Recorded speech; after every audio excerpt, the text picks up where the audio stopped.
चीन की भारत के करीबियों के साथ लगातार दोस्ती बढ़ती जा रही है।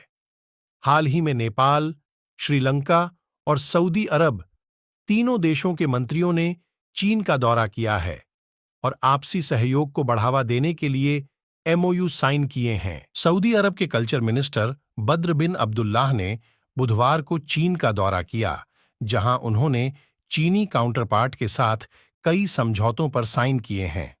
सऊदी अरब और चीन के व्यापारिक रिश्ते तो दशकों पुराने हैं, लेकिन अब दोनों देश सांस्कृतिक और धार्मिक साझेदारी भी आपस में बढ़ाएंगे। सऊदी ही नहीं, चीन लगातार भारत के सहयोगियों से अपने रिश्ते बढ़ा रहा है। हाल ही में श्रीलंका के प्रधानमंत्री ने भी चीन की यात्रा पर गए हैं। इस यात्रा के दौरान दोनों काउंटरपार्ट ने 9 नए एग्रीमेंट साइन किए हैं। चीन नेपाल, बांग्लादेश और मालदीव से भी रिश्ते मजबूत करने की दिशा में लगातार प्रयास कर रहा है। बद्र बिन अब्दुल्लाह और हिस्सून येली की मुलाकात के बाद सऊदी अरब के सांस्कृतिक मंत्रालय ने एक्स पर लिखा, चीन की ऑफिशियल विजिट के दौरान बद्र बिन अब्दुल्लाह ने सऊदी अरब और पीपुल्स रिपब्लिक ऑफ चाइना के बीच कई सांस्कृतिक क्षेत्रों में सहयोग करने के लिए चीन के साथ एक एमओयू पर हस्ताक्षर किए हैं। सऊदी अरब अपने विजन 2030 को पूरा करने के लिए कई कदम उठा रहा है। कुछ सालों पहले तक सऊदी में कला, एंटरटेनमेंट को कोई खास अहमियत नहीं दी जाती थी और न ही इस्लामिक संस्कृति के अलावा किसी और कल्चर की देश में जगह थी।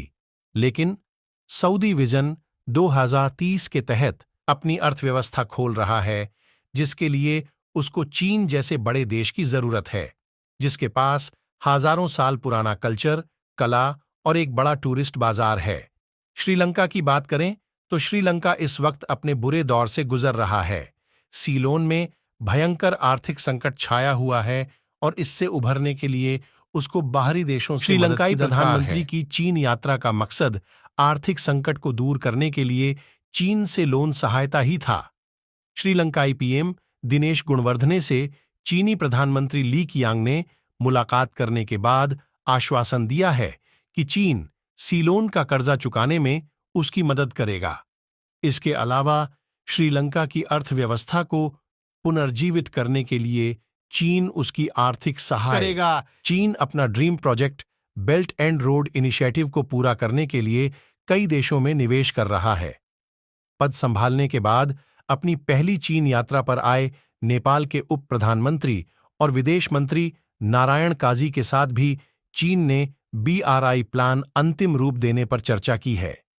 काठमांडू पोस्ट ने बताया कि बैठक के पूरी जानकारी के लिए वीडियो को पूरा देखें और आगे बढ़ने से पहले अगर आपको वीडियो अच्छी लगे तो वीडियो को लाइक कर ले और हमारे चैनल को सब्सक्राइब कर ले, ताकि हमारी आने वाली वीडियो आप तक पहुंच सके। तो चलिए वीडियो में आगे बढ़ते हैं। BRI का काम शुरू करने के लिए नेपाल से कहा है। इस प्लान के तहत चीन नेपाल के कई सेक्टर्स में निवेश करेगा। इसके अलावा दोनों देशों ने कई और समझौते किए हैं। बता दें, भारत BRI की शुरुआत से इसका विरोध करता आया है।